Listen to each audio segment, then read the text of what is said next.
Pernah nggak kamu lewat satu jalan, lalu melihat Indomaret? Dan beberapa meter kemudian, ada Alfamart, kadang bersebelahan, kadang saling berhadapan, kadang satu di kiri jalan, satu di kanan jalan, seolah-olah dua brand ini sedang main catur di peta Indonesia. Pertanyaannya, kenapa mereka sering banget berdekatan? Apakah itu kebetulan? Atau memang ada strategi bisnis di baliknya? Indomaret dan Alfamart bukan sekadar toko kecil tempat kita beli air mineral, mie instan, kopi, pulsa, atau cemilan malam. Mereka adalah dua raksasa retail modern yang membentuk cara orang Indonesia belanja kebutuhan harian. Dulu, orang belanja harian lebih sering ke warung, pasar, atau toko kelontong. Tapi sekarang, minimarket sudah menjadi bagian dari rutinitas. Mau bayar tagihan? Bisa. Top up e-wallet? Bisa. Beli kopi? Bisa. Ambil paket? Bisa. Beli roti, snack, obat ringan, sampai produk rumah tangga? Bisa.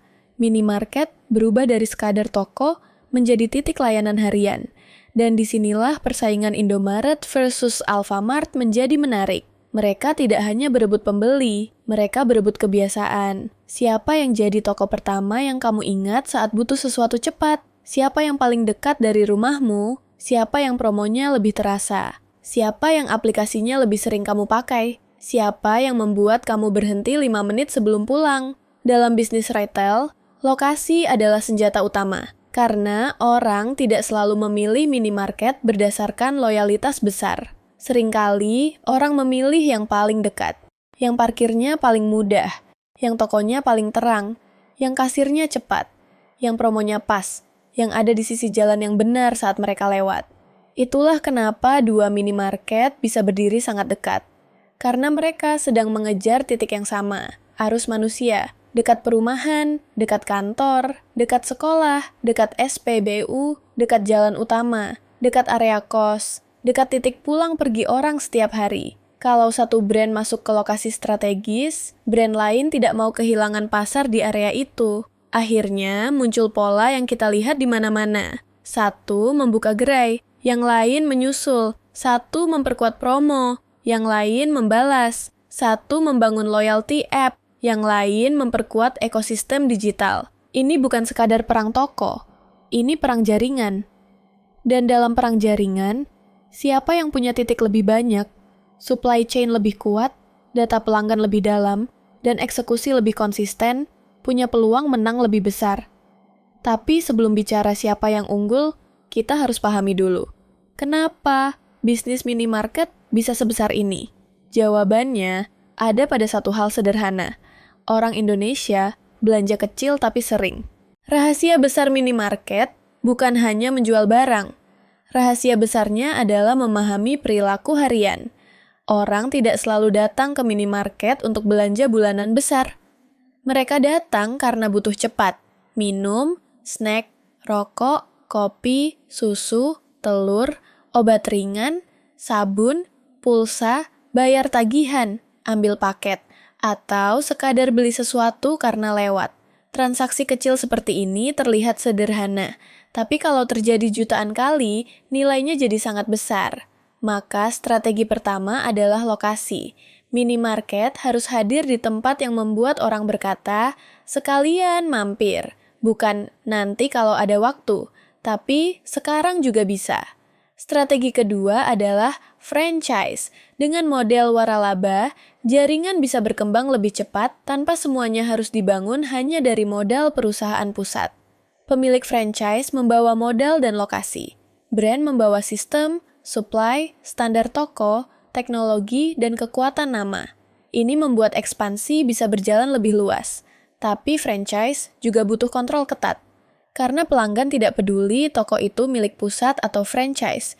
Di mata pelanggan, semuanya tetap brand yang sama. Kalau satu toko kotor, stok kosong, atau pelayanan buruk, reputasi brand ikut terkena. Strategi ketiga adalah supply chain. Ini bagian yang jarang terlihat, tapi sangat menentukan. Toko minimarket kecil tidak bisa punya gudang besar. Jadi barang harus bergerak dengan cepat dari pusat distribusi ke toko. Produk harus tersedia, harga harus update, promo harus tepat, Barang expired harus dikontrol. Stok harus sesuai kebutuhan area. Toko dekat kos-kosan mungkin butuh produk berbeda dari toko dekat perumahan keluarga. Toko dekat sekolah berbeda dari toko dekat kantor. Disinilah data menjadi penting. Setiap transaksi memberi sinyal. Produk apa yang laku, jam berapa ramai, promo apa yang berhasil, dan area mana yang punya potensi. Strategi keempat adalah promo. Promo di minimarket bukan hanya soal diskon. Promo adalah cara menarik kunjungan. Kalau kamu masuk untuk beli satu produk promo, kemungkinan kamu juga membeli barang lain. Beli kopi, sekalian beli roti. Beli sabun, sekalian beli snack. Beli air mineral, sekalian top up saldo. Dan strategi kelima adalah private label. Produk dengan merek sendiri bisa membantu margin, membedakan toko dari kompetitor, dan mengunci loyalitas pelanggan. Kalau produk tertentu hanya ada di satu jaringan, pelanggan punya alasan untuk kembali. Jadi kalau dilihat dari luar, Indomaret dan Alfamart seperti toko biasa. Tapi dari dalam, ini adalah mesin retail yang kompleks. Ada lokasi, franchise, supply chain, data transaksi, promo, private label, layanan pembayaran, dan ribuan keputusan kecil setiap hari. Namun, perang minimarket hari ini tidak lagi hanya terjadi di rak toko. Sekarang, perangnya juga pindah ke layar handphone, karena siapa yang menguasai data pelanggan bisa memahami pelanggan lebih dalam daripada sekadar melihat mereka datang ke toko. Dulu, minimarket menang karena dekat. Sekarang, dekat saja tidak cukup, karena pelanggan juga hidup di dunia digital. Mereka membandingkan harga di aplikasi. Mereka mencari promo. Mereka pakai loyalty point. Mereka pesan online. Mereka ingin barang cepat sampai. Mereka ingin transaksi praktis.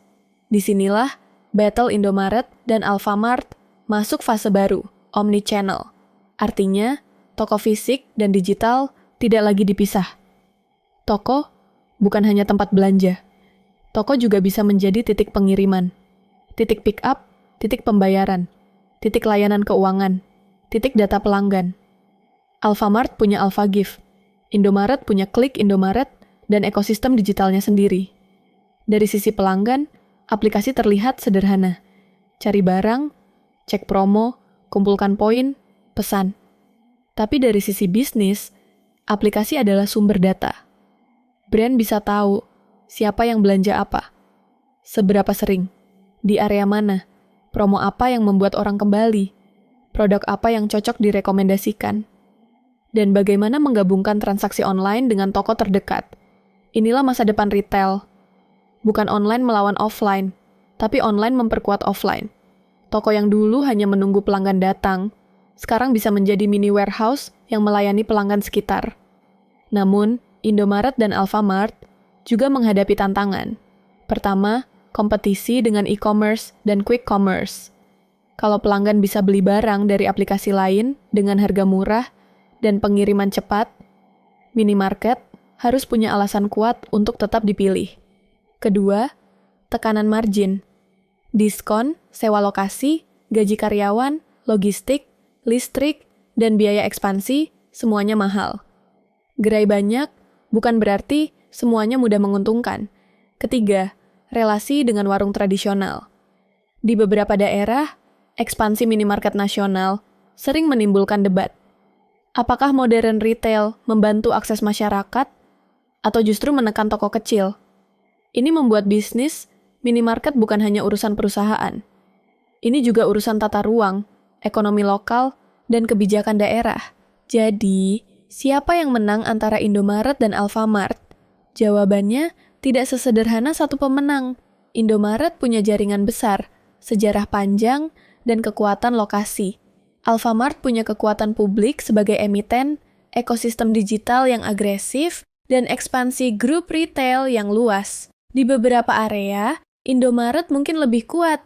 Di area lain, Alfamart bisa lebih dominan. Dalam kategori tertentu, satu brand lebih unggul. Dalam promo tertentu, pelanggan bisa pindah-pindah. Dan itulah inti dari perang minimarket. Pelanggan Indonesia tidak selalu setia pada satu brand. Pelanggan setia pada kemudahan, yang paling dekat, yang paling cepat, yang stoknya ada, yang promonya menarik, yang aplikasinya nyaman, yang pelayanannya konsisten.